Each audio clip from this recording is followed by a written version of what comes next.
सलाम हिंदुस्तान दोस्तों, मिर्ज़ा गालिब का एक शेर है। आगे आती थी हाल दिल पे हंसी, आगे आती थी हाल दिल पे हंसी, अब किसी बात पर नहीं आती।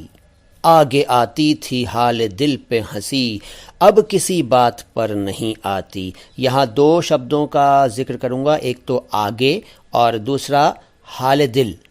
आगे आती थी का मतलब क्या है? आगे का मतलब है पहले आती थी, यहाँ पर आगे का मतलब है पहले आती थी। हाल दिल पे हंसी, हाल दिल का मतलब दिल का हाल, यानी पहले मुझे दिल के हाल पर हंसी आती थी, मगर अब किसी बात पर हंसी नहीं आती है। इस शेर में गालिब अपना दर्द बयान कर रहे हैं, अपनी पीड़ा का जिक्र कर रहे हैं।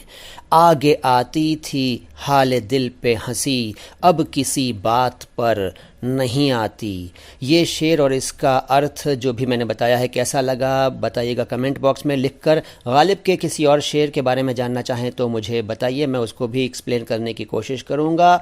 हमारे चैनल को सब्सक्राइब नहीं किया है तो सब्सक्राइब कर दीजिए। कमेंट बॉक्स में कुछ ना कुछ ज़रूर लिखिए, लाइक या डिसलाइक ज़रूर कीजिए और हमारे वीडियोज़ को शेयर ज़रूर कीजिए। सलाम हिंदुस्तान, मैं हूँ मोइन शम्सी।